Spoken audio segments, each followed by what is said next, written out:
dalam Kristus, selamat malam, selamat berjumpa kembali di tempat ini. Saya mau ajak saudara-saudari semuanya untuk boleh bangkit berdiri yuk. Kita mau memulai acara malam hari ini, kita mau bersuka cita bersama, kita mau bersyukur kepada Tuhan yang sudah memberikan segala yang terbaik bagi hidup kita.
Bersyukurlah kepada Tuhan, sebab Dia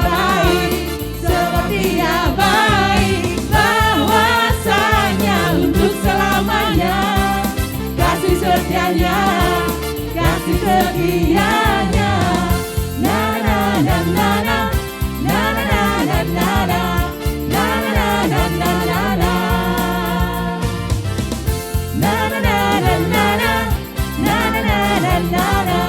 na na na na na. Haleluya, ku memuji-Mu Tuhan, karena kasih-Mu tak berkesudahan. Yang bernafas memuji Sang Raja di atas gunung dan di dalam samudra. Tanganku ku angkat padamu, mensyukuri rahmat yang Kau beri. Kakiku melompat kaki-Mu, sebab rahmat-Mu baru setiap pagi. Mari kita mau bersyukur kepadanya. Bersyukurlah kepada Tuhan, sebab Dia baik, bahwasanya untuk selamanya kasih setianya. Bersyukurlah kepada Tuhan, sebab Dia baik, bahwasanya untuk selamanya kasih setianya. Na na na na na na, na na na na na na, na na na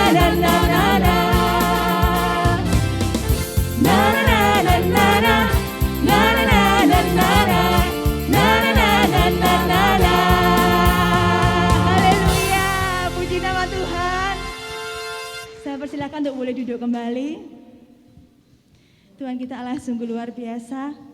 Dia boleh mengumpulkan kita di tempat ini untuk boleh bersuka cita bersama memuji Dia.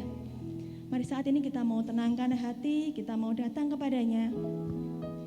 Kita mau buat tanda kemenangan Kristus. Dalam nama Bapa dan Putra dan Roh Kudus, amin.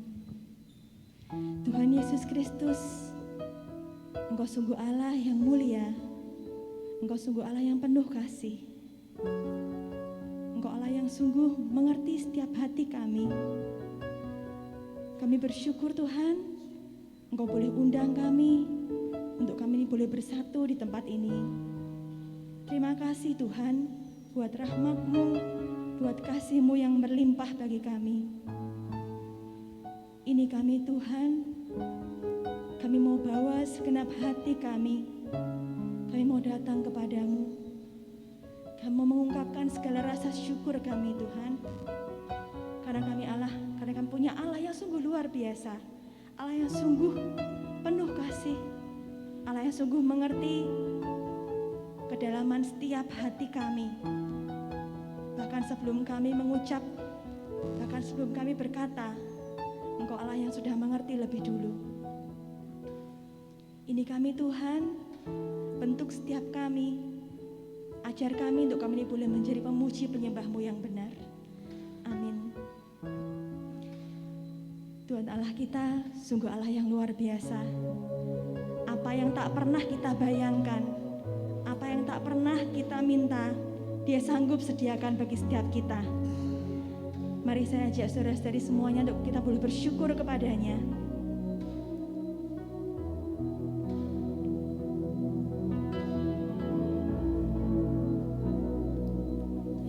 Apa yang tak pernah ku bayangkan, apa yang tak pernah ku impikan, itu yang Kau berikan bagiku. Kau mengerti segala kebutuhanku. Kini ku datang di hadapan-Mu, membawa pujian syukurku. Terima kasih ya Bapa-Ku, buat kasih-Mu yang Kau sediakan bagiku. Ku bersyukur setiap waktu, sebab Kau Bapa-Ku yang setia.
Dia sungguh Bapa yang sungguh mengerti. Dia layak untuk ditinggikan. Dia yang bernaung di atas kita semua. Dia Raja kita, Dia Bapa kita. Engkaulah Tuhan, Engkaulah Raja, berdaulat atas hidupku, ku berserah penuh. Engkaulah Raja, Engkaulah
Dia adalah Raja, Dia Tuhan yang berdaulat atas setiap hidup kita.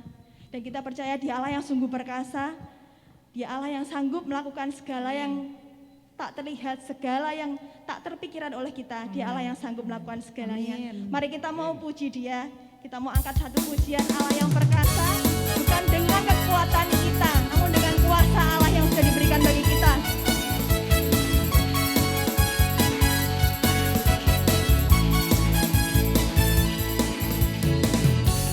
Bukan dengan kuat gagahku, namun karena kasih-Mu, Kau yang menebus genap jiwaku. Lewati badai tak ku ragu, karena Kau tinggal dalamku. Dengan imanku ku berseru, Kaulah Raja, Allah perkasa, surga bumi pun menyembah. Setiap firman-Mu terangi jalanku. Kaulah Tuhan Allah, Kaulah Raja, Allah perkasa, surga bumi pun menyembah. Setiap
Tuhan, Allah perkasa. Yesus kau Tuhan, Yesus kau Tuhan, Allah perkasa. Yesus kau Tuhan, Allah perkasa. Tolong aja, Allah perkasa. Surga bumi pun menyembah. Ya firman-Mu terangi jalanku. Kaulah Tuhan Allah, Kaulah Raja, Allah perkasa. Surga bumi pun menyembah. Ya firman-Mu terangi jalanku. Kaulah Tuhan Allah yang perkasa. Kaulah Tuhan Allah yang perkasa. ya Tuhan Allah yang perkasa. Kaulah Tuhan Allah yang perkasa. Haleluya. Ya Allah yang sungguh perkasa. Saya mau persilakan duduk kembali saudara-saudari semuanya. Dia sungguh Allah yang perkasa. Dia sungguh Allah yang mengasihi kita. Siapa di sini yang merasakan kasih Allah di sepanjang hari ini? Boleh angkat tangan? Puji Tuhan. Setiap kita yang sudah mendapatkan kasih Allah, kita pun mau belajar untuk kita boleh men-sharingkan segala perbuatan baik di hidup kita yang Allah kerjakan, yang Allah turut campur. Saya mau undang teman-teman semua untuk boleh maju ke depan, mungkin boleh angkat tangan ya siapa. Nah, Ibu Carolina, puji Tuhan.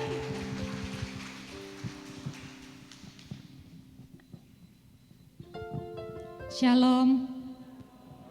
Ya, saya mau membagikan kesaksian tentang pertolongan Tuhan yang luar biasa, pertolongan yang sungguh nyata. Misa HUT PDKY yang bulan lalu tanggal 22 Agustus, itu ke panitia sebelumnya kan sudah siap dari bulan Juli. Nah, panitia meminta saya untuk mengurus persembahan misa. Termasuk salah satunya memberikan cookies kepada Romo. Nah, saya pikir waktu itu oke, baiklah cookies. Pesan ke siapa ya Tuhan ya? Tiba-tiba dapat ide pesan ke teman mertua yang sudah lansia gereja GPDI. Akhirnya saya minta nomornya sama mertua saya WA si tante itu, Tante Hananto. Tante mau tanya harga-harga cookies sekian-sekian berapa. Nah, kami itu sudah ngobrol-ngobrol. Saya tuh kan kalau nulis angka, misalnya 45.000 saya cuma tulis 45.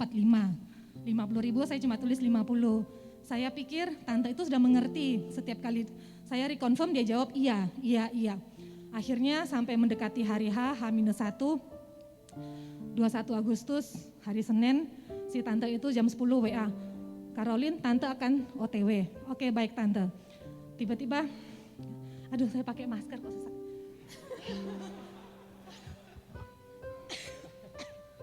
Tidak biasa ngomong pakai masker. Tiba-tiba hari Senin itu jam 10 tante itu tiba. Selama ini dia selalu naik sepeda motor. Hari itu dia naik gokar, terus dia menurunkan 13 dos. Saya waktu lihat jantung saya tuh sudah mulai berdetak sedikit. Loh kok banyak begitu? Saya pikir positive thinking, oh mungkin dia dari sini mungkin dijemput temannya pergi kirim ke tempat lain. Saya hanya pesan 4 cookies, masing-masing satu jenis. Ternyata gokarnya tuh loh kok pergi, loh tante kok ditinggal mobilnya. Oh iya gak apa-apa Caroline. Terus saya bantu dia ngangkat 13 box itu, satu box isi 12 toples. Loh tante ini kok banyak banget, punya siapa? Punya Caroline. Wah jantung saya langsung kaget. Loh tante saya kan pesannya cuma 4 toples loh. Loh kok 4? Bukankah itu 50, itu 60? Loh itu kan harga tante. Loh tante jumlah itu totalnya 160 loh. Loh langsung saya buka WA. Loh tante totalnya kan 160.000. Ini kan masing-masing satu. Langsung tantenya lemes. Saya lebih lemas lagi, deredak terus. Akhirnya saya bantu dia ngangkat 13 dos itu masuk ke rumah saya. Tante duduk dulu, saya kasih dia minum. Waktu masuk itu saya, aduh jantung saya ini seperti kaget setengah mati. Saya cuma bisa ngomong, ya ampun Tuhan Yesus, ya ampun Tuhan Yesus. Saking paniknya, sudah biasa ngomong lagi, saya cuma teriak-teriak, Yesus ini bagaimana? 13 toples, 160 toples. harusnya saya cuma pesan 4, jadi kelebihannya tuh sampai 400%. Terus tante ini habisnya berapa? 7 juta sekian. Aduh, yang harusnya cuma 160.000 menjadi 7 juta sekian. Dia lemas, saya juga gerdek karena kan saya ikut bertanggung jawab. Akhirnya saya cuma bilang, ya sudah tante, saya bantu jualkan masing-masing selusin ya, yang sisanya nanti saya kembalikan. Ternyata dia juga nitip di rumah makan Pelangi Singosari, jadi saya agak lega. Akhirnya sudah itu anaknya, dijemput anaknya naik sepeda motor. Anaknya juga waktu sampai disuruh parkir dulu, takut jatuh dari motor karena kaget kan. Jadi anaknya suruh parkir, terus dia ngomongin, loh nih ternyata pesannya itu cuma 4 toples. Anaknya juga meneng gini, diam saja kaget kan. Akhirnya mereka pulang, saya juga sudah minta maaf karena miskomunikasi ini. Tante, saya cuma pesan ke tante itu, tante tolong berdoa, saya bekerja. Jadi kita minta pertolongan Tuhan, karena tante ini kan gereja GPDI itu rajin berdoa. Sampai dia ngomong ke mama mertua saya kemarin Sabtu nggak ke PD Lansia karena saya lembur bikin kue ini. Jadi akhirnya selesai, singkat cerita, karena panik saya langsung broadcast ke semua grup yang ada saya punya, ke grup pengurus PDKY saya ceritakan, saya pasang status segala macam.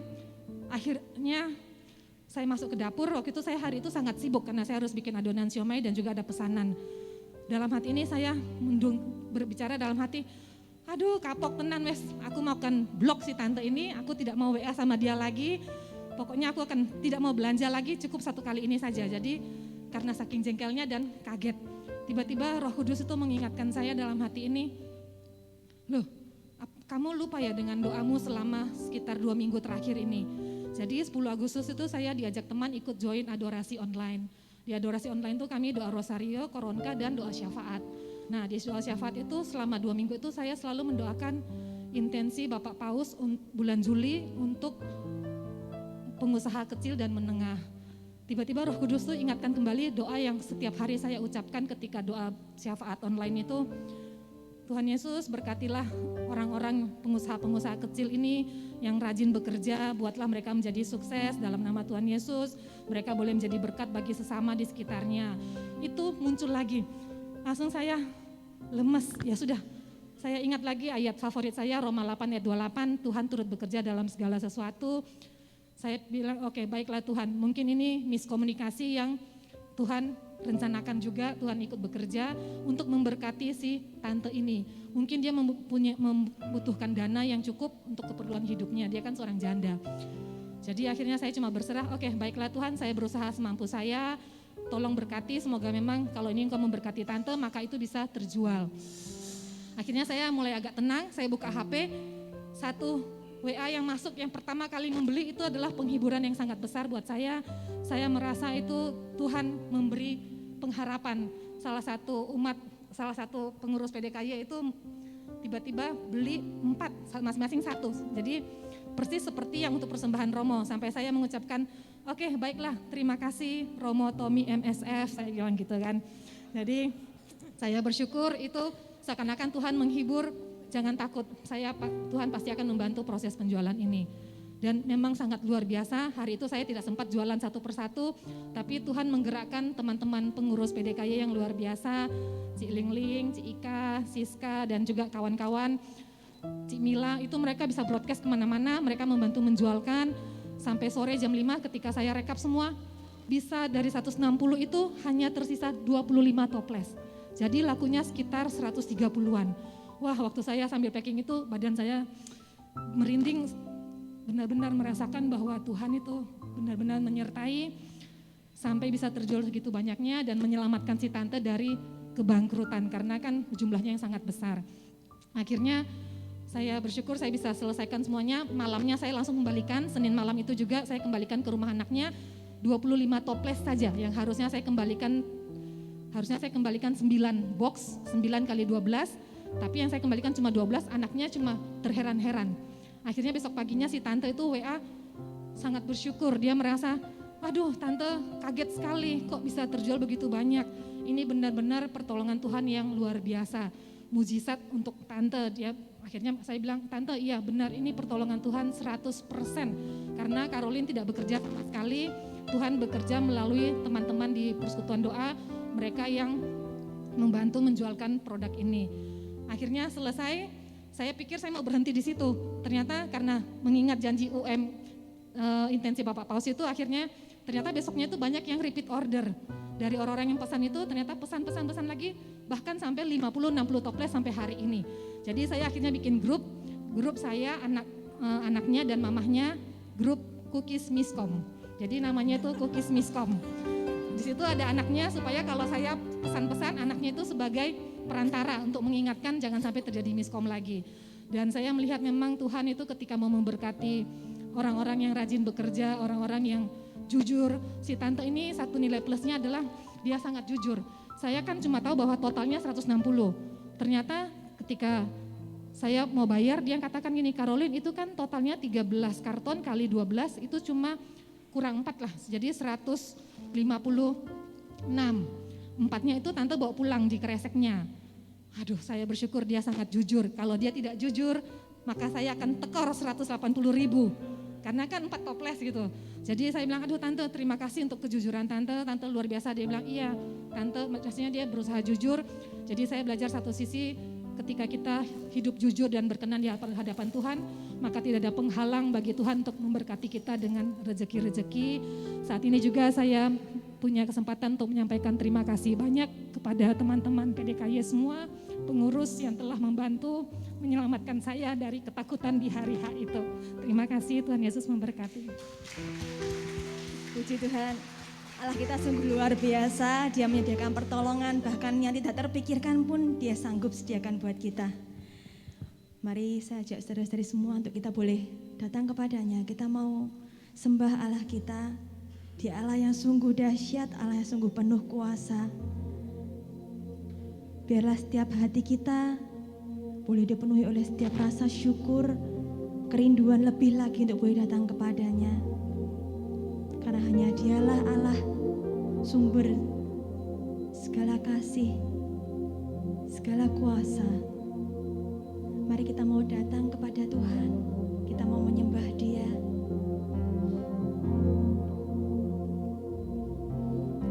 Hatiku mau menyembah-Mu, jiwaku merindukan Yesus. Hanya Kau Tuhan dan Rajaku, ku sembah Kau Allahku. Ku rindu melayani-Mu, ku suka senangkan-Mu Yesus. Hanya Kau kuat dan harapku, ku sembah Kau selamanya. Ku sembah Kau Yesus, ku sembah Kau. Segenap hatiku dan kekuatanku, ku rindu menyembah-Mu Yesus. Saya mau ajak saudara-saudari untuk boleh bangkit berdiri, kita mau sembah Allah kita. Hatiku mau menyembah-Mu, Jiwaku merindukan Engkau Tuhan. merindukan Yesus. Hanya Kau Tuhan dan Rajaku, ku sembah Kau Allahku. Ku rindu menyayangi-Mu,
hatiku dan kekuatanku, ku rindu menyembahmu Yesus. Ku sembah, ku sembah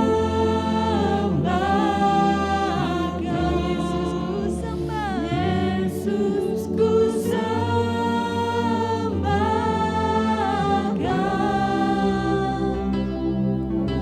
segenap hatiku.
Allah Bapa yang bertahta di dalam kerajaan surga.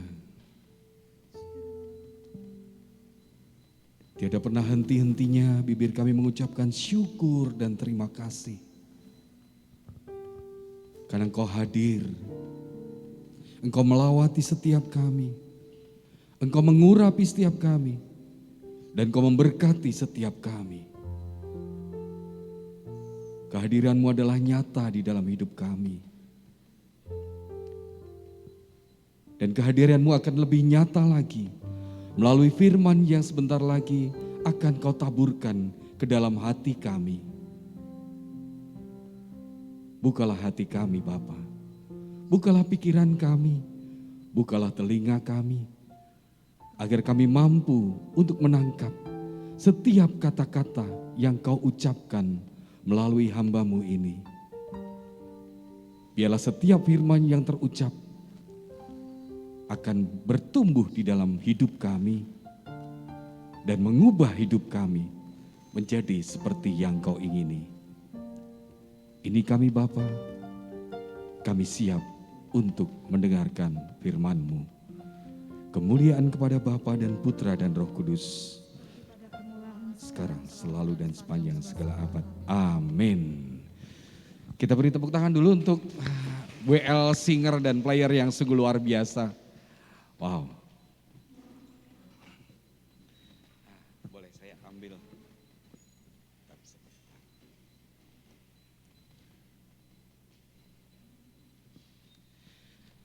Baik Bapak Ibu dan saudara-saudariku yang terkasih di dalam Tuhan kita Yesus Kristus. Selamat malam, shalom. Kok gak ada suaranya? Shalom. Semuanya sehat? Puji Tuhan ya kalau semuanya bisa sehat, karena kita terakhir saya ke sini itu masih sebagian yang hadir sedikit sekali karena sebagian yang offline kecil banget, lalu sebagian besar online. Hari ini masih ada online-nya enggak ya? Oh sudah enggak ada, semuanya offline, maka sudah sekian penuh. Memang sudah saatnya kita harus kembali berani untuk offline.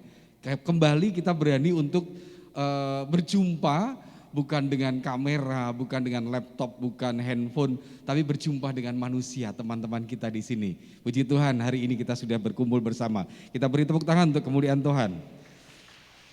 Baik, saudara dan saudariku, minggu lalu saya mendapat informasi karena saya tidak hadir sendiri. Minggu lalu itu kita sudah membahas di dalam firman tentang bagaimana menjadi penabur, bagaimana kita menaburkan benih, betul ya? Minggu lalu kita mendengarkan itu, dan malam hari ini saya ingin sedikit lebih merefleksi, membawa kita refleksi ke dalam. Artinya kalau kemarin itu lebih banyak bicara bagaimana menjadi penabur, kita menabur di sana, menabur di sini, menabur pelayanan, menabur kebaikan, dan seterusnya. Tapi malam hari ini saya mau mengajak Anda untuk melihat bagaimana kalau kita sebagai benihnya. Apakah kita mampu untuk bertumbuh sehingga mampu jadi penabur? Dan kalau kita mau bertumbuh, maka kita membutuhkan tertanam di tanah yang tepat. Perkenalkan, nama saya Haryanto Santoso, tapi teman-teman panggil saya semuanya Cai-Cai. Jadi jangan pernah panggil saya Haryanto karena nama yang hampir nggak pernah saya dengar itu. Tiba-tiba Anda panggil Har gitu, kadang-kadang saya cuekin karena saya lupa nama saya gitu ya. Maka dimanapun ketemu panggil saja Cai-Cai. Saya sebagai pengurus di Badan Pembaharuan Karismatik Katolik Keuskupan Agung Semarang. Baik, kita akan melihat tentang tema hari ini, yaitu tertanam di tanah yang tepat, dan kita akan mengambil dari bacaan kita, yaitu, kok nggak mau jalan nih? Oke.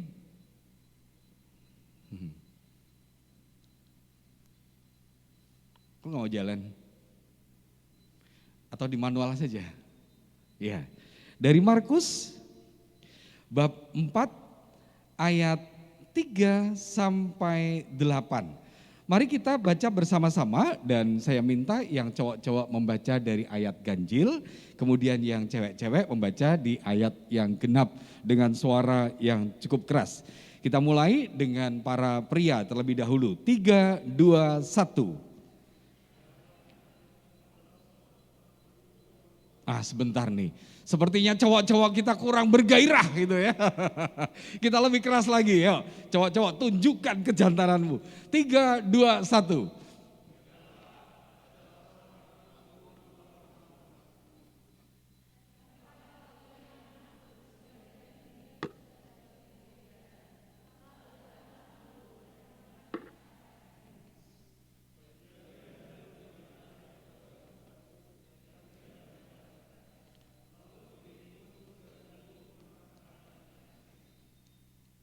Gak bisa tuh di manual aja deh, kayaknya susah.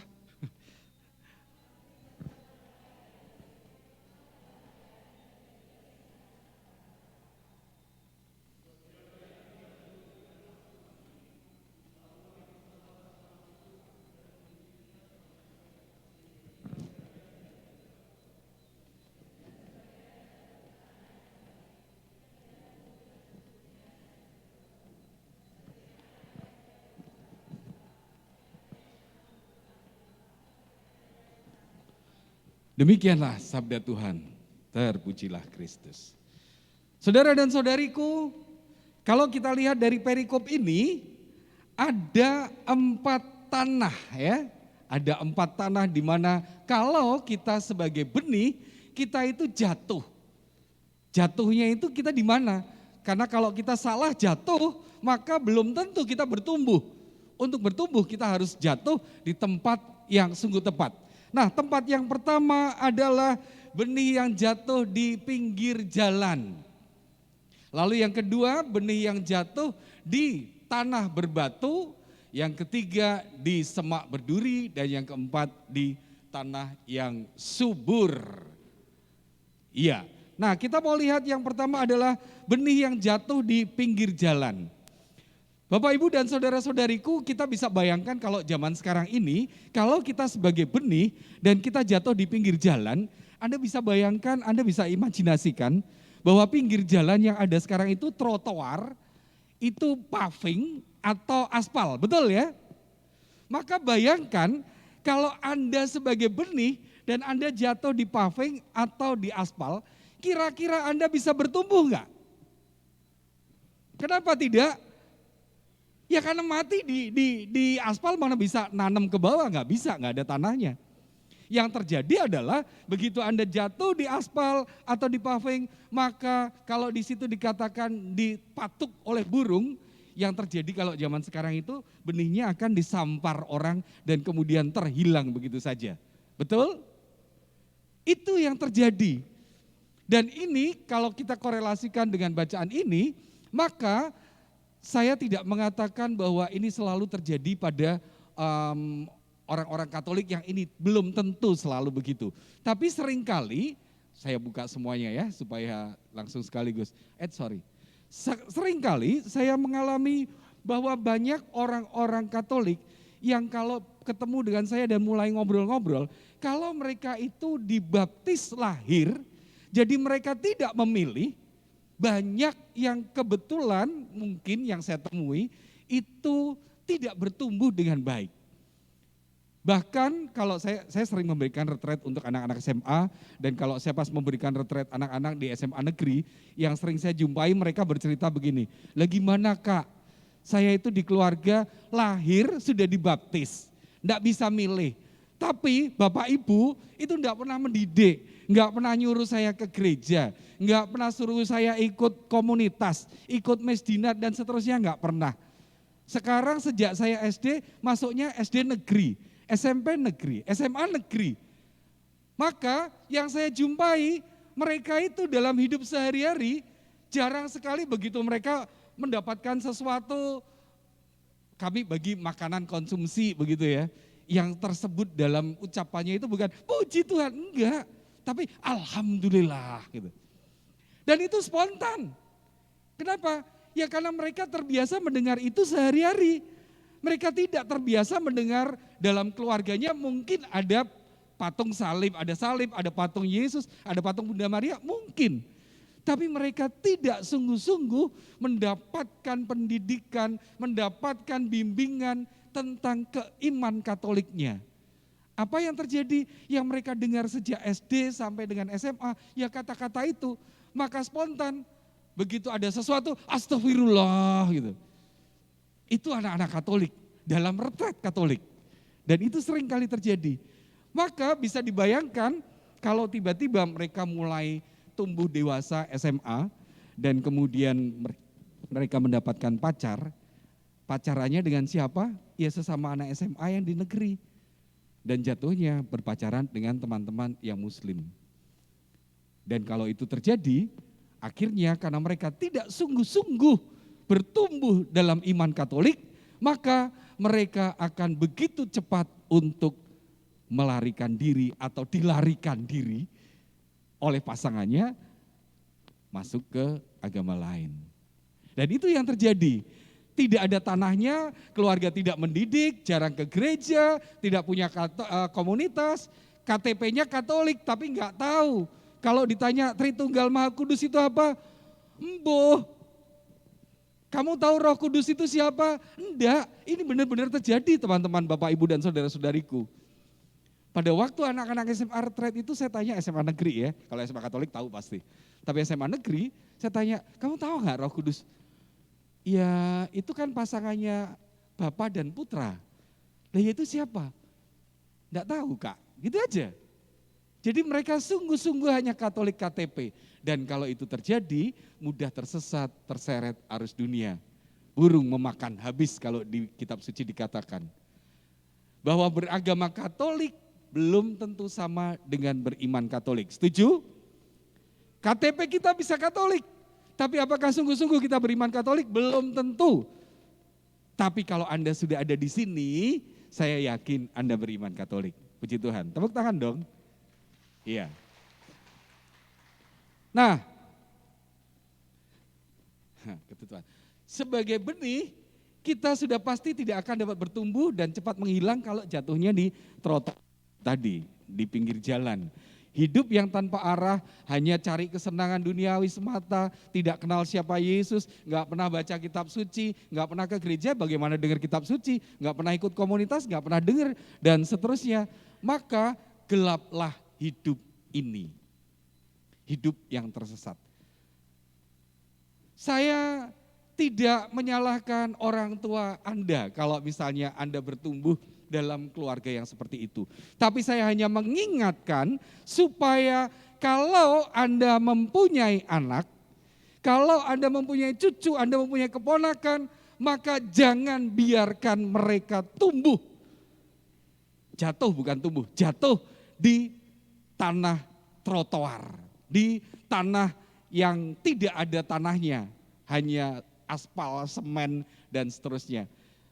Tanggung jawab kita untuk membawa mereka masuk di dalam tanah yang subur. Tanah yang subur seperti apa? Nanti kita lihat. Dan itu menjadi tanggung jawab kita. Jadi jangan pernah membiarkan orang-orang di sekitar kita mengalami hidup yang seperti itu. Dan itu menjadi tanggung jawab kita. Berikutnya adalah tanah yang jatuh di tanah berbatu. Tanah yang berbatu itu ada tanahnya, cuman memang di sekitarnya bawahnya itu ada batunya. Sehingga kalau tanaman itu, kalau misalnya benih ini tumbuh, jatuh di tanah yang ada batu-batunya, dia mungkin kena sinar matahari, bertumbuh. Tapi karena dia tidak mengakar, mau masuk ke dalam ada batunya, dia nggak bisa mengakar kuat. Begitu nanti ada hujan, mungkin dia terseret. Begitu mungkin nanti ada orang yang iseng, dicabut dengan mudahnya tercabut. Itu tanah yang benih yang tumbuh di tanah berbatu. Ada tanahnya, bisa bertumbuh, bisa. Tapi terhambat. Terhambat dengan apa? Seringkali ini terjadi pada orang Katolik yang mungkin dia dibaptis secara Katolik, keluarganya mungkin juga mengajak untuk ke gereja, kemudian juga mungkin ikut kegiatan, tapi sebatas hanya sebagai kewajiban. Dulu waktu saya kecil itu saya ingat sekali, mami papi saya itu aktivis dan kami anak-anaknya selalu diajak untuk ikut terlibat di gereja. Tapi cara mami papi itu setiap minggu menggugah itu ya, membangunkan kami gugah itu pagi-pagi jam 5, karena menurut mami papi misa yang paling baik itu adalah misa jam 5:30 pagi, di mana kita memberikan waktu terbaik untuk Tuhan. Tapi buat anak-anak itu menyusahkan sekali, karena hari Sabtu biasanya kita tidur sampai malam. Dan Minggu tiba-tiba 4:30 dibangunin, ayo bangun misa-misa. Itu membuat kami itu sebel banget untuk misa, betul? Betul, tuh siapa yang teriak tuh ya. Kelihatannya masa kecil pernah mengalami itu ya. Tapi itu benar, akhirnya kami anak-anak pergi ke gereja, pergi. Tapi itu cuma kewajiban, menemukan Tuhan enggak. Di gereja ngantuk. Mendengar firman? Enggak. Ngomong-ngomong ya kita ngobrol sama saudara, karena kami 4 bersaudara, kami ngobrol gitu. Jadi hanya kewajiban supaya enggak dimarahin mami. Karena kalau pulang dari gereja, kita ikut misa, dapat jajan. Artinya apa? Mami untuk makan bersama di luar gitu, enggak di rumah. Dan itu menyenangkan buat kami. Hanya sampai kesenangan itu, tapi tidak menemukan Tuhan. Begitu kami mulai agak dewasa, agak remaja dikit, lalu mami papi mulai mengajak, ayo, kalau yang cowok-cowok saya dengan koko saya, ayo ikut mesinar. Dan kami ikut mesinar. Setelah mesinar kemudian mulai gede dikit, pindah ke OMK, waktu itu namanya masih Mudika. Di Mudika dari paroki kemudian saya aktif, kalau saya pribadi saya aktif di Mudika paroki, kemudian naik ke Mudika Vikep. Setelah dari Mudika Vikep saya masuk ke PMKRI mahasiswa. Jadi pengurus di Pemuda Katolik, semuanya rohani. Tapi berjumpa dengan Yesus, enggak. Saya aktif di kegiatan, tapi saya enggak menemukan Yesus. Ada enggak doa di sana? Ada.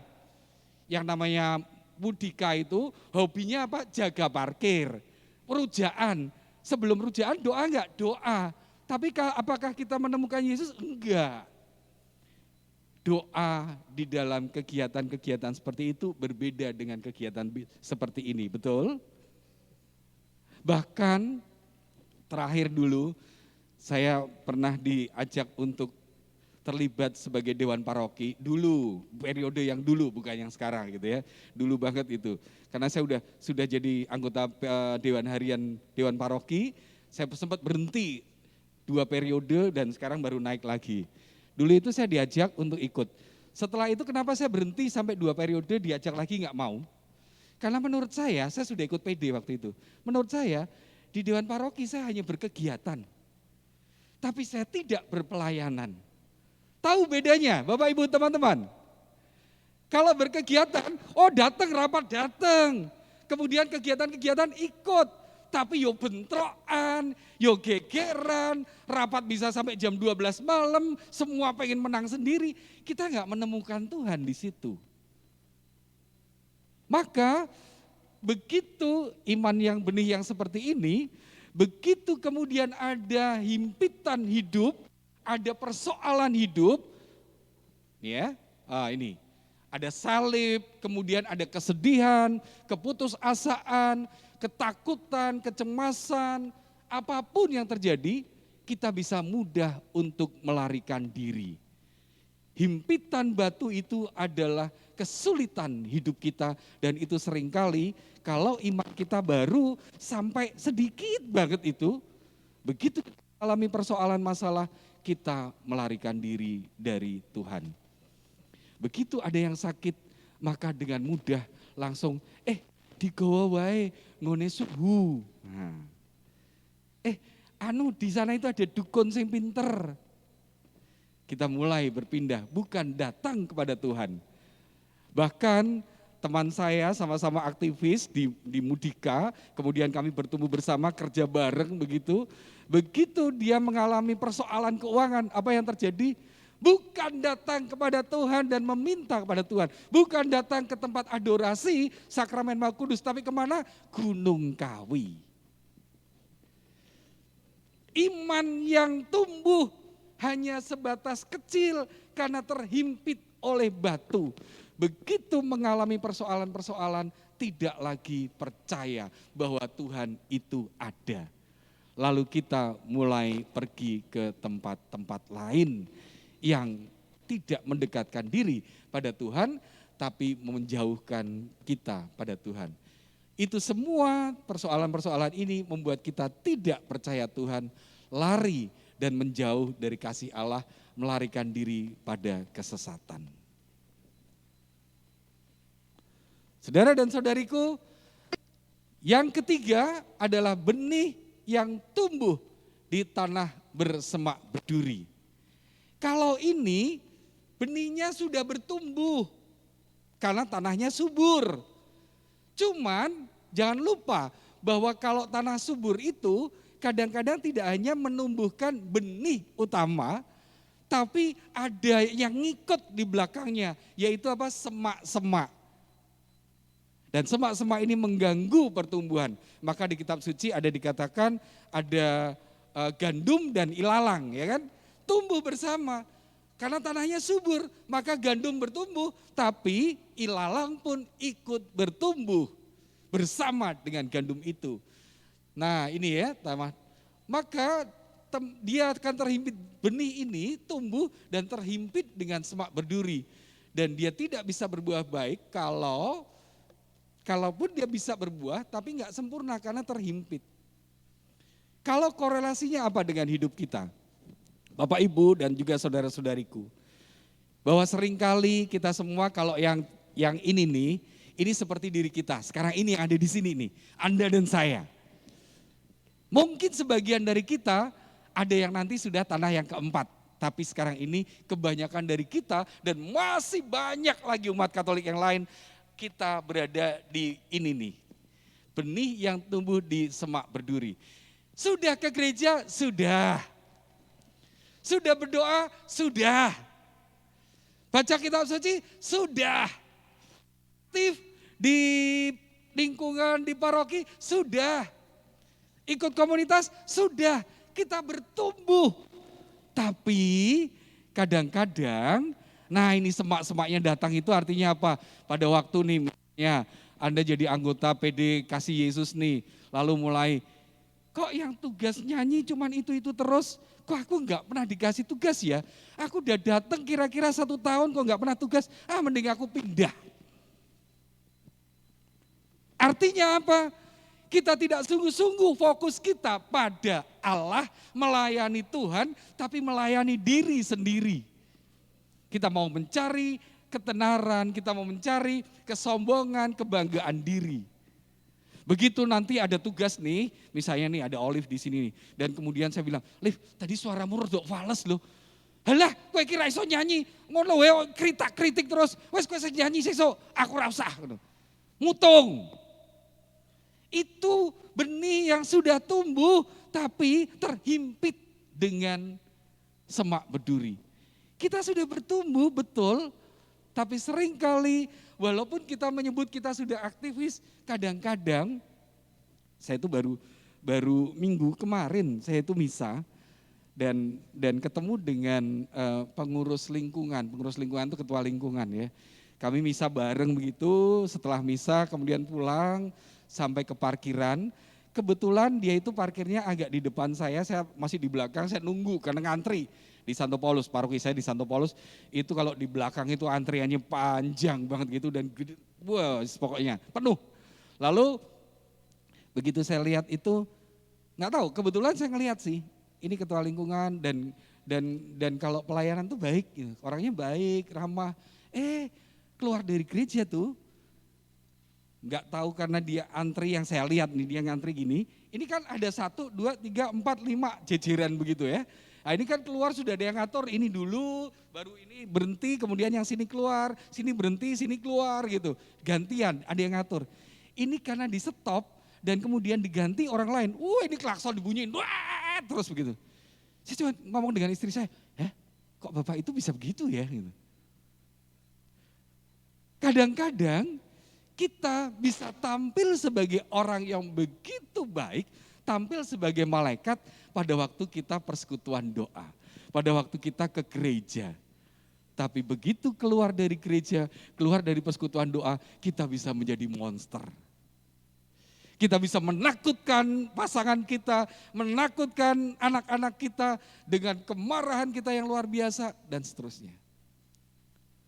Orang tipe ketiga ini adalah orang yang masih memisahkan antara hidup dunia dan hidup rohani. Pada waktu saya berpelayanan, maka saya harus menampilkan wajah malaikat.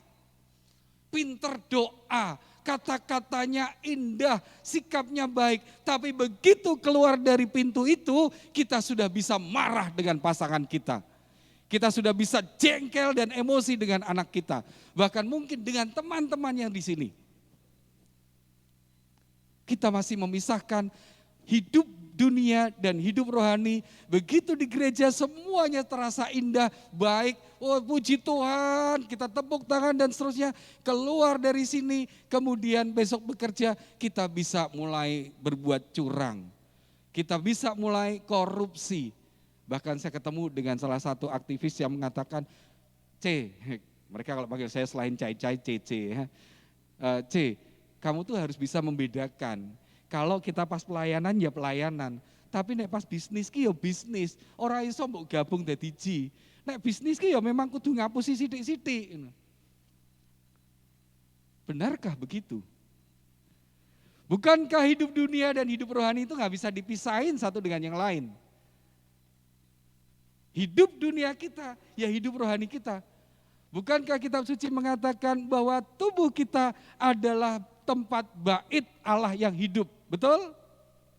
Artinya di dalam diri Anda, di dalam diri saya ada Allah yang hidup. Maka apapun yang saya lakukan, apapun yang kita ucapkan, apapun yang kita pikirkan, itu adalah wujud kehadiran Allah. Dan wujud kehadiran Allah nggak bisa dibedakan pada waktu di ruangan ini maupun di luar. Kalau di ruangan ini Allah hadir dalam diriku, maka aku bisa memuji dan memuliakan Tuhan, mengatakan hal-hal yang baik. Tapi begitu sampai di rumah ketemu dengan istri, goblok! Nah, Allahnya kok ganti. Jangan-jangan Anda mengatakan, Tuhan Yesus, ini aku baru di gereja, hadirlah di dalam diriku. Begitu kita mau berbisnis, Tuhan sementara kamu keluar dulu ya please, karena aku mau berbuat curang gitu. Kita membedakan. Dan ini adalah hidup kita sehari-hari seperti ini. Ditambah dengan ini, di Umat Katolik kebanyakan ke gereja, ikut komunitas, doa, aktif di lingkungan, tapi tanpa sadar masih melakukan dosa, kecurangan, korupsi, dan seterusnya. Nah, kita mau lihat satu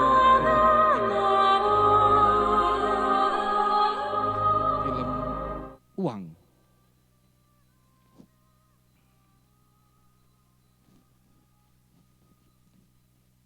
Nggak keluar suaranya.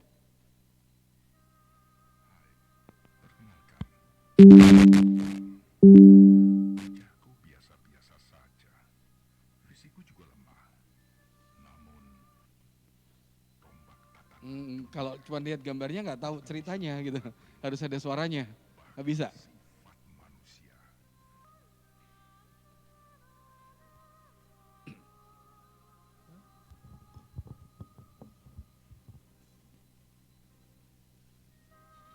Hai, perkenalkan, namaku Uang.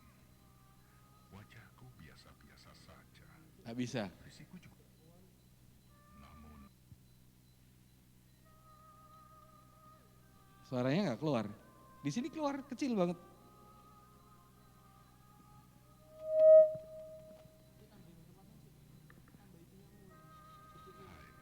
perkenalkan, namaku Uang. Wajahku biasa-biasa saja, Ya baik, kita lewati saja deh. mampu merombak tatanan dunia. Aku juga bisa merubah perilaku Oke, baik, bakal sifat manusia. lewati saja. Manusia Seringkali yang namanya uang ini membuat kita menjadi lupa bahwa kita sebagai benih ini jatuh di tempat yang baik. Dan uang itu bisa memecah belah, itu tadi intinya itu. Maka selain itu tadi bahwa Galatia bab 5 ayat 19 ini yang seringkali juga menghantui atau menggerogoti. Video lagi ya, kok coba ya. Oh boleh, silahkan.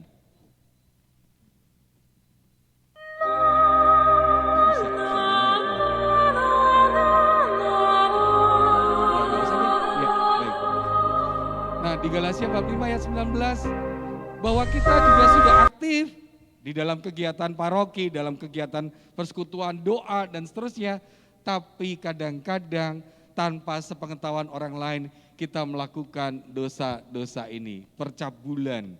Mungkin nggak ada orang yang tahu. Dulu banget waktu saya masih muda gitu ya, sudah aktif di tadi saya bilang saya di OMK, kemudian masuk ke Pemuda Katolik, ke PMKRI dan seterusnya. Tapi saya masih tetap melakukan percabulan, onani, nonton film video-video porno. Ini hidup Katolik yang tidak sungguh-sungguh bertumbuh. Tapi kita dihimpit dengan ini. Waktu itu, waktu zaman muda itu, saya cuma berpikir, kan gak ada yang tahu kalau saya melakukan onani. Yang tahu kan cuma saya sama Tuhan. Nanti kan masih ada kesempatan untuk pengakuan dosa. Kita lupa bahwa dosa-dosa kita itu punya dosa yang bersanksi sosial. Artinya apa? Meskipun mungkin orang gak tahu, tapi itu mempengaruhi hidup kita. Apapun yang kita lakukan. Dosa percabulan, kecemaran, hawa nafsu, penyembahan berhala. Kita percaya pada dukun, percaya pada jimat, sihir, perseteruan, perselisihan, iri hati. Bahkan suatu hari saya ketemu dengan orang yang aktivis gereja, itu karena bisnisnya itu drop, maka dia pergi ke dukun untuk menyantetkan. Jadi dia menyantetkan loh. Aktivis gereja menyantetkan kompetitornya.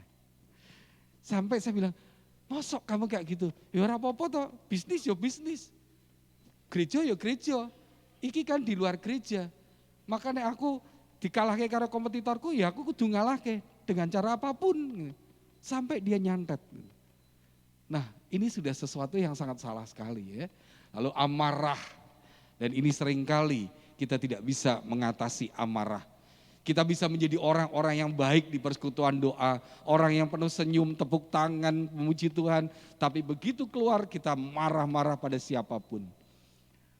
Yang paling gampang ngecek itu ya dengan pasangan dan anak-anak. Apakah kita masih jadi orang yang pemarah?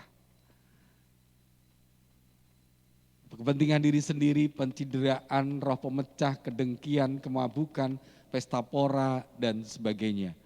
Begitu di dalam persekutuan doa, ada persoalan, ada perselisihan, pindah, itu juga sama. Artinya kita hanya melihat, mencari kesenangan pribadi, bukan mencari Tuhannya. Karena kalau mencari Tuhan, mengikuti ajarannya, maka persoalan itu dimanapun selalu ada.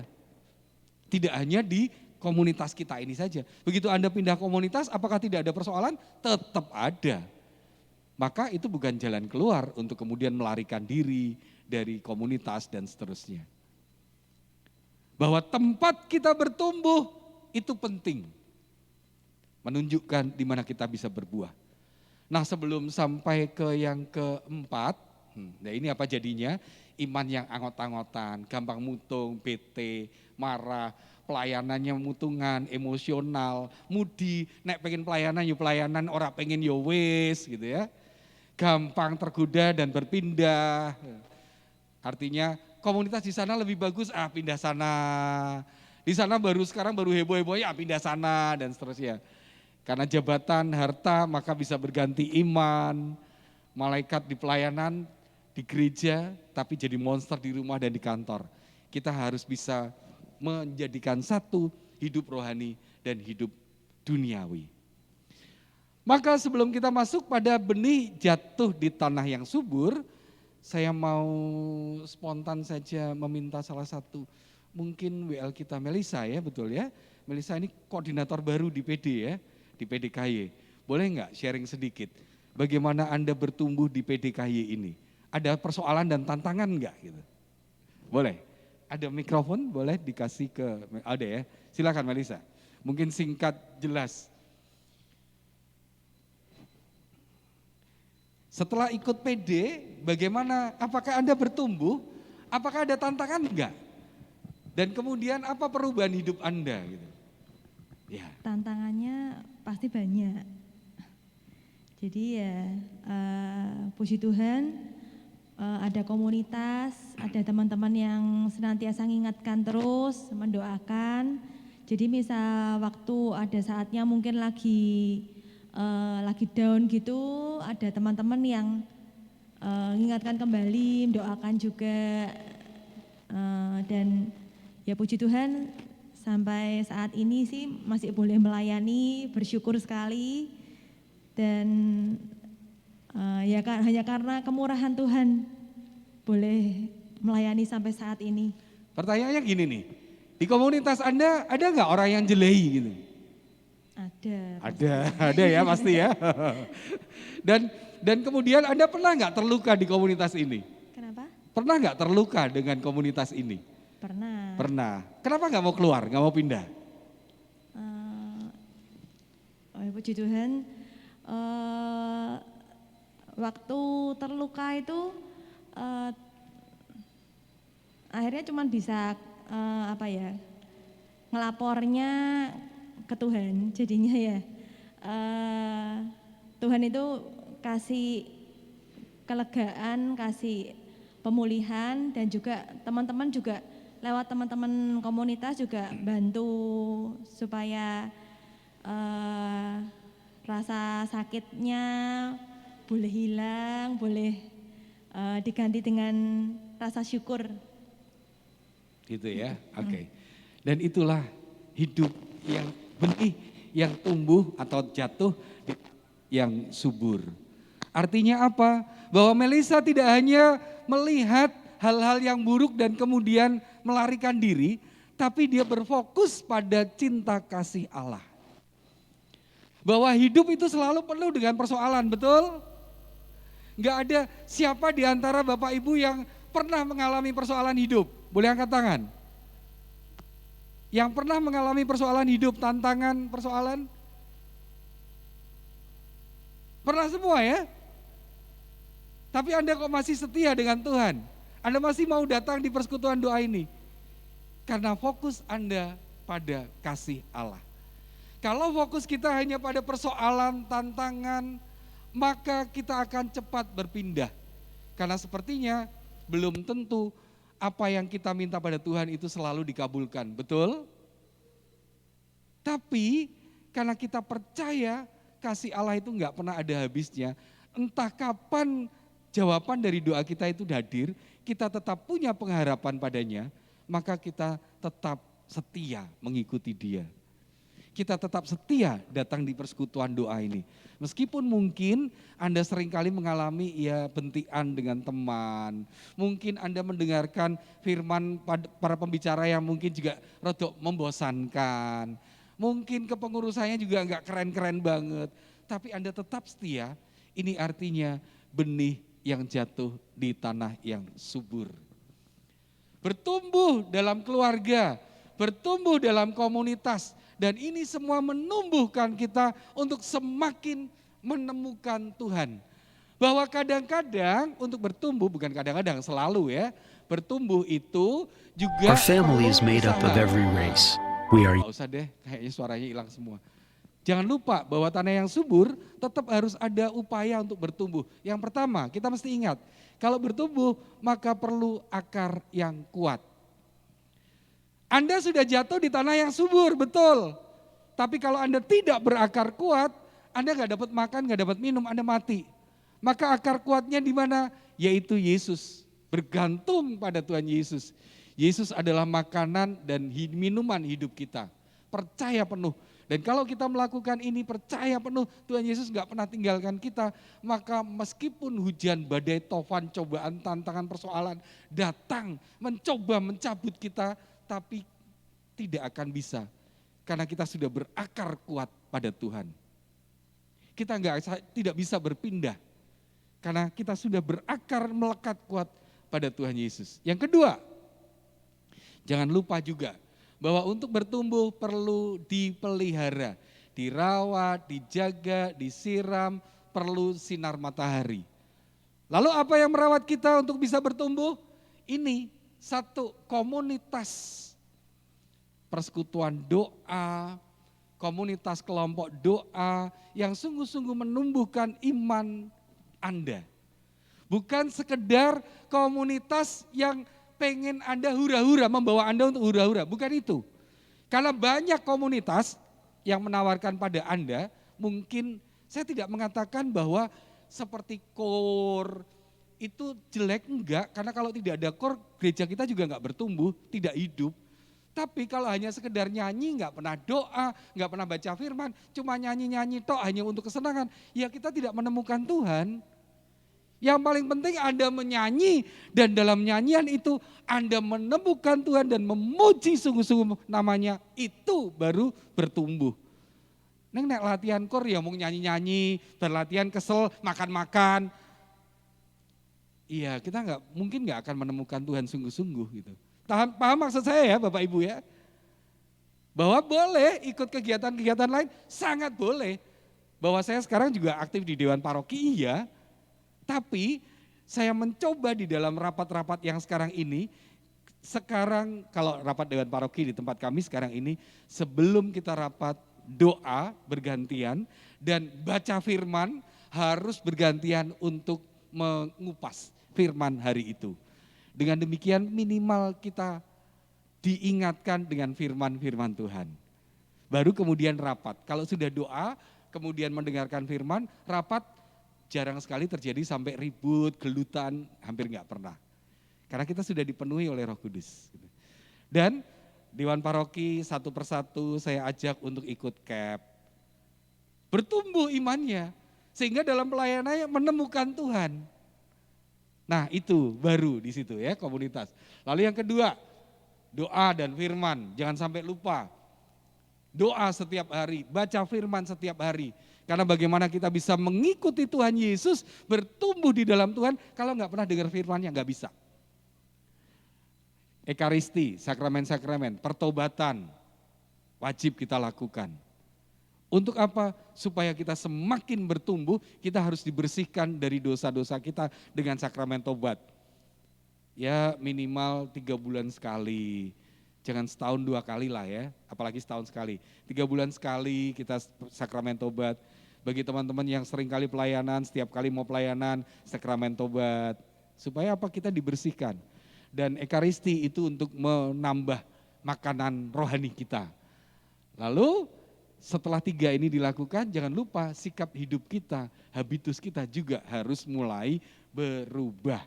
Untuk tidak mudah marah, tidak mudah mutungan, nggak pindah komunitas, tidak mudah berpikir negatif, tidak mudah menyalahkan orang lain, nggak mudah luka batin. Ini efek dari ini semua kalau kita bertumbuh. Maka komunitas yang tepat, keluarga yang tepat, teman-teman yang tepat, ini adalah tempat tanah di mana kita mampu bertumbuh dengan baik. Dan yang terakhir jangan lupa bahwa bertumbuh perlu pemangkasan. Perlu dibersihkan dari tadi semak berduri, dari hama, dari jamur dan seterusnya. Memang kalau dibersihkan itu dipotong begitu itu ya, sepertinya nggak enak loh, sakit. Sama kalau orang sakit minum jamu pahit itu nggak enak, tapi itu menyembuhkan. Lalu kita harus dibersihkan dari apa? Ini kekhawatiran. Karena kita percaya Tuhan nggak pernah tinggalkan kita. Kalau kita setia, Tuhan juga setia. Bahkan kalau kita nggak setia loh, Tuhan tetap setia kok gitu. Maka nggak perlu khawatir. Lalu juga keterikatan dunia, kemalasan, 7 akar dosa, ini mulai kita lepaskan. Karena ini menghimpit kita seperti semak berduri yang menghimpit kita nggak bertumbuh. Maka harus kita pangkas, kita potong. Supaya apa? Kita bertumbuh lebih subur. Terakhir saya mau tunjukkan pada Anda. Apa yang menarik dari gambar ini? Kita berkomunitas di komunitas yang sama, betul ya? Anda hadir di sini. Apa yang menarik dari gambar ini?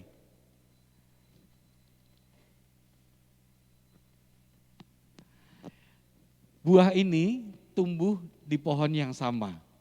kita ikut komunitas yang sama. Tapi lihat, ada sebagian hijau, ada sebagian masak.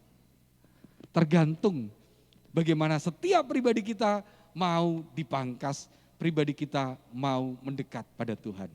Kalau kita semakin mau dipangkas, semakin berakar kuat kepada Tuhan, maka kita akan cepat masak. Tapi kalau tidak, ya kita tetap akan menjadi yang hijau seperti itu. Sama dengan gambar yang kedua ini. Ini batangnya sama, tapi yang satu matang, satu enggak matang. Tergantung. Komunitas kita ini adalah tanah yang baik. Tapi bagaimana kita bisa matang atau tidak tergantung dari bagaimana kita mau bertumbuh. Maka pilihlah tanah yang tepat, tanah yang subur, yang membuat diri Anda sebagai benih dapat bertumbuh subur. Dan bersiaplah untuk selalu disiram, dipangkas, disiangi. Tetap setia pada tanah Anda, tetap setia pada Tuhan. Mari kita nyanyikan satu lagu. Ku tetap cinta. Saya undang teman-teman singer untuk kembali ke atas stage.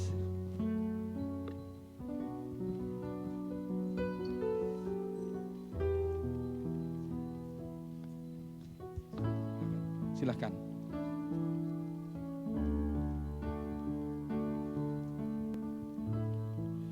Ku tetap cinta. Ku tetap cinta, walau badai datang menerpa, ku tetap cinta. Mari kita nyanyikan bersama-sama, ku tetap setia, ku tetap setia. Ku tetap setia, walau topan datang menerpa, ku tetap setia.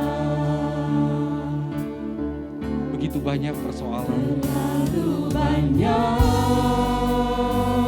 tapi Tuhan telah memberi semua yang terbaik. Yang Tuhan telah beri, takkan mungkin ku balas dari apa yang ku miliki. Ku persembahkan seluruh hidupku, dan ku tetap cinta, biar ku tetap setia untuk selama-lamanya. Mari kita berdoa. Bapa di dalam surga, terima kasih karena malam hari ini Engkau telah menyadarkan kepada kami bahwa sebagai benih kami harus jatuh di tanah yang subur supaya kami dapat bertumbuh dan akhirnya berbuah melimpah. Tapi seringkali tanah yang subur juga menumbuhkan alang-alang, menumbuhkan semak-semak berduri yang kadang menghimpit kami. Maka bantulah kami dalam bertumbuh ini untuk mampu menyingkirkan keinginan-keinginan duniawi kami yang menyesatkan, yang menjauhkan kami daripadamu. Dan bawa kami untuk terus mendekat kepadamu. Beri kami kemampuan untuk menyingkirkan segala yang jahat yang mencoba mengikat kami.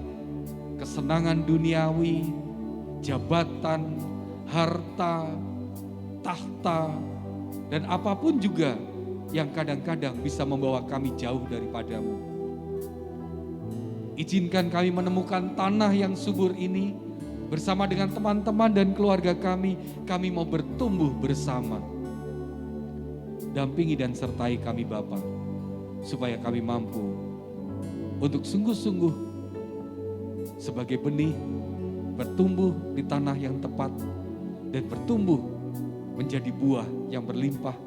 Dan buah-buah yang kami hasilkan adalah buah kehidupan yang membawa damai, sejahtera, sukacita, dan kebahagiaan.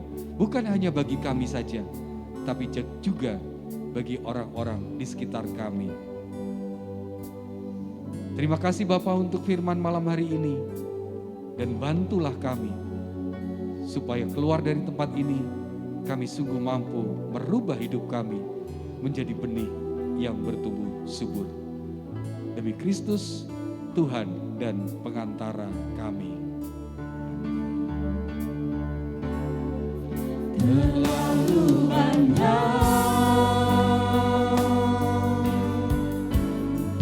yang Tuhan telah beri,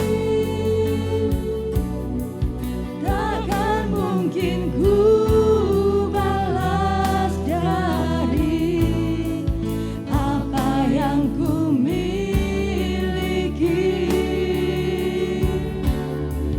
Ku persembahkan seluruh hidupku, dan ku tetap cinta, biar ku tetap setia untuk selama-lamanya. Dan ku tetap cinta, biar ku tetap setia untuk selama-lamanya.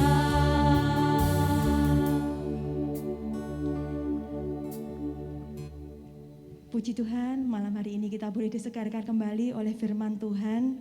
Mengingatkan kita kembali untuk kita ini boleh senantiasa tertanam, kita boleh berakar kuat, dan kita boleh bertumbuh, berbuah. Mari kita mau lanjutkan malam hari ini dengan pengumuman-pengumuman.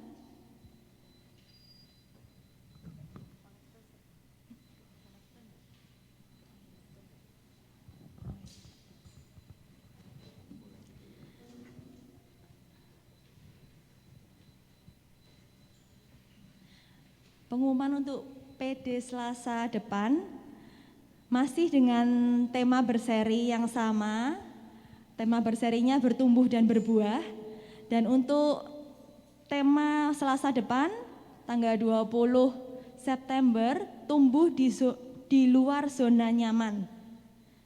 Nah, dengan pewarta kita Bapak Rudi Agus Cahyana dari BPK PKK KAS. Tetap di tempat yang sama, di jam yang sama. Jangan lupa bawa teman-teman, bawa saudara-saudara untuk boleh bergabung di tempat ini. Selanjutnya, nah selain kita orang-orang dewasa yang ada di lantai 3, ada juga adik-adik kecil, anak-anak kecil yang di lantai 2. Jadi untuk teman-teman yang mungkin punya teman atau saudara yang mungkin bingung kalau ikut PD itu anaknya gimana, diajak aja boleh. Nanti di lantai 2 ada Bina Iman anak-anak, jadi anak-anak boleh bergabung di lantai 2. Dan untuk anak yang sudah berusia kelas 5 SD sampai kelas 1 SMP, ada juga kayetin di lantai dasar. Jadi memang dibedakan kategorinya berdasarkan usia. Selanjutnya, nah selain KY Kids dan KY Teen yang ada di hari Selasa ini, ada juga sel KY Youth. Anggotanya mulai anak kelas 2 SMP hingga kelas 3 SMA. Jadi untuk yang punya anak-anak remaja-remaja ya, kalau hari Selasa boleh diajak ke tempat ini untuk kita bersekutu di lantai 3. Tapi pada hari biasanya hari Sabtu ya, akan ada komunitas sel untuk anak-anak youth. Jadi mereka punya kegiatan sendiri dan acaranya ada offline juga dan ada online juga. Jadi yang tertarik untuk anaknya mau ikut ke kegiatan youth ini boleh kontak Cici Kristina dengan nomor yang ada di layar.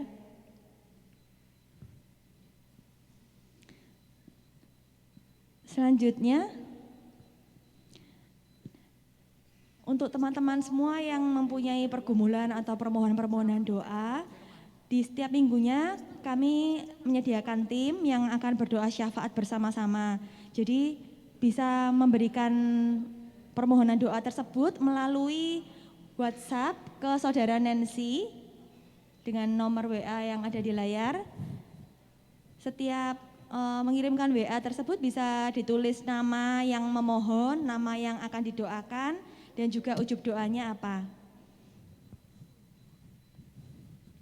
Nah, selain persekutuan doa di hari Selasa, di komunitas persekutuan doa kasih Yesus ini juga ada komunitas sel.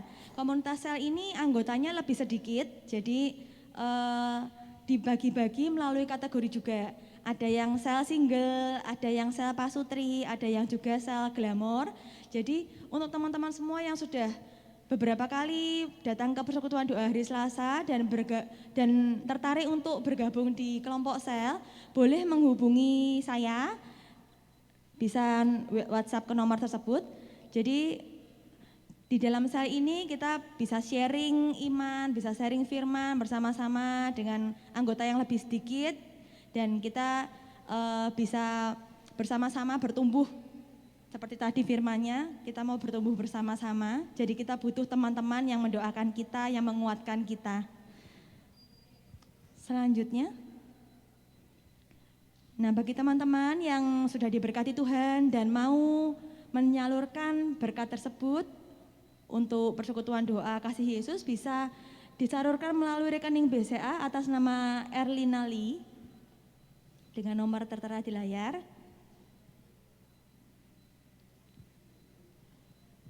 Nah, untuk mama-mama, papa-papa yang anaknya mungkin ada di KYKIS atau KYTIN, akan mulai ada amplop persembahan yang dibagikan ke anak-anak. Jadi amplop tersebut akan diberikan Selasa sebelumnya, dan anak-anak diharapkan bisa memberikan persembahan di Selasa berikutnya.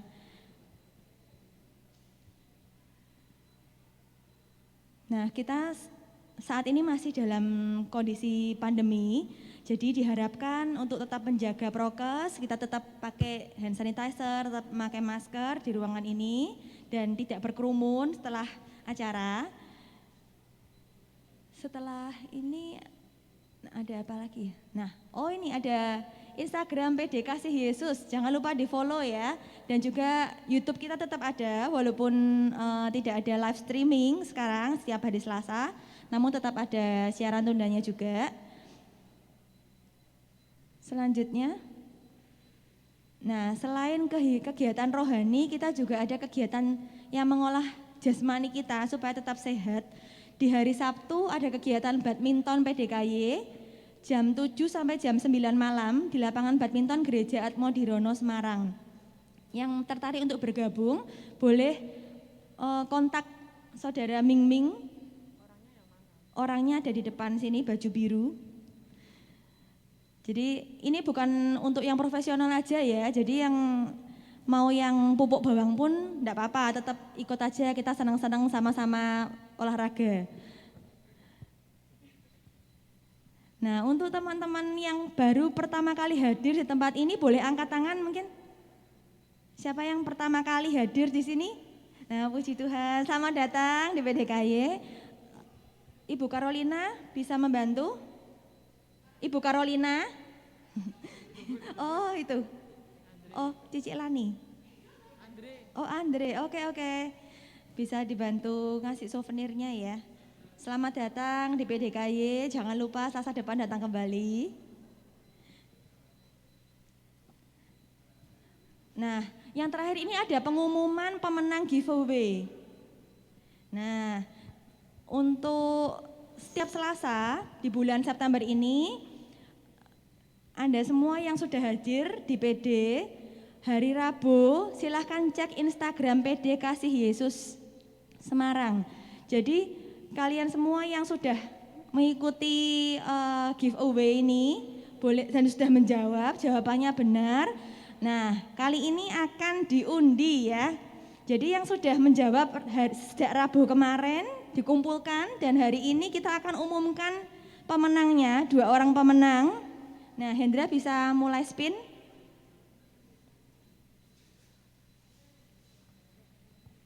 Siapa ya? Jeng jeng jeng jeng jeng jeng jeng jeng. Wah, Ibu Carolina ternyata.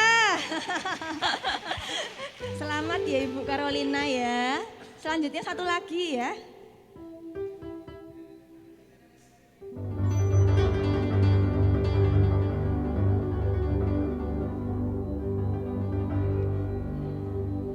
Irena yang kedua. Datang ya Irena ya. Oye, selamat ya Irena ya. Hadiahnya berupa saldo GoPay atau Shopee Pay, nanti bisa milih ya. Akan dihubungi nanti. Saya mohon untuk Bapak Winarto untuk boleh memberikan doa penutup.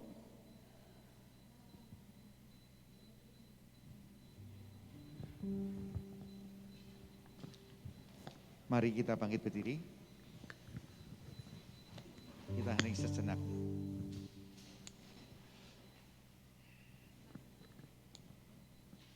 Bapa yang Maha Kasih, pada malam hari ini kami bersyukur karena Engkau mengumpulkan kami semua di dalam persekutuan doa kasih Yesus. Melalui Roh Kudus Engkau memberitakan firman-Mu, bagaimana kami harus bertumbuh dan berbuah. Biarlah kami saat ini menjadi benih yang bertumbuh di tanah yang subur. Beri kami kemampuan pada malam hari ini untuk menyingkirkan segala batu kekerasan dalam hati kami, semak berduri yang menghambat di dalam pertumbuhan kami. Dan kami percaya pulang dari tempat ini, kami akan bertumbuh dan berbuah 60, 80, dan 100 kali lipat. Sehingga hidup kami menjadi berkat di dalam keluarga, di tempat kami bekerja, dan dimanapun juga kami berada. Dan tak lupa pada malam hari ini kami berdoa secara khusus untuk anak-Mu, Bapak Cacai, yang telah Kau pakai untuk menyampaikan kebenaran firman-Mu.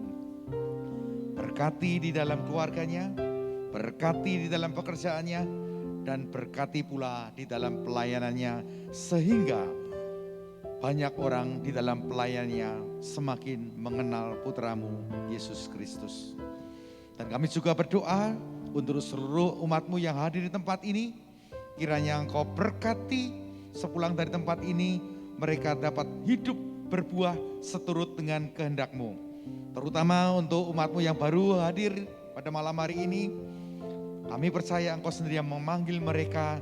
Tanamkanlah kerinduan di dalam hati mereka untuk mereka dapat bersekutu kembali di dalam persekutuan doa yang akan datang. Dan bagi teman kami yang tidak bisa hadir karena sakit, pada malam hari ini Tuhan, Kau jamah dia, Kau sembuhkan dia. Bagi yang mereka mengalami pergumulan berat, kiranya Kau berikan jalan keluar yang penuh harapan. Dan tak lupa kami juga berdoa untuk seluruh tim pelayanan-Mu. Kiranya Kau berkati mereka lebih lagi Tuhan di dalam pelayanan mereka. Dan sebentar lagi kami akan pulang. Kiranya Kau lindungi kami sehingga kami dapat pulang berjumpa dengan orang yang kami kasihi. Bila doa ini kami sempurnakan di dalam nama Tuhan Yesus Kristus sebagai Tuhan dan Pengantara kami yang hidup bertahta kini dan sepanjang segala masa. Kemuliaan kepada Bapa dan Putra dan Roh Kudus. Bila kasih karunia dan damai sejahtera dari Tuhan kita Yesus Kristus selalu berserta kita di dalam nama Bapa dan Putra dan Roh Kudus. Amin. Terima kasih untuk kebersamaannya malam hari ini. Jangan lupa Selasa depan hadir kembali.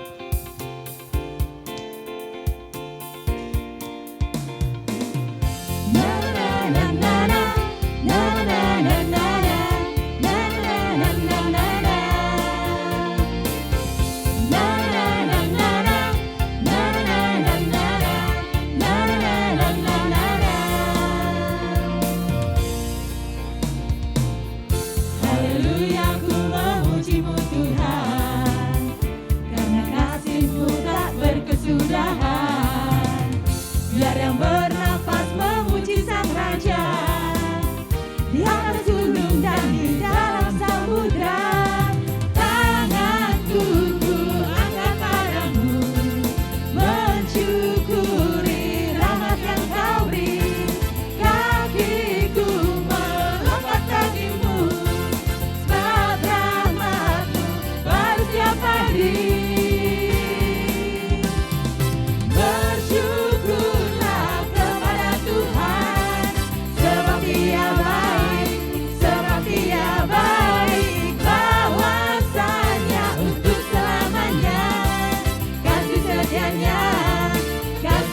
Dia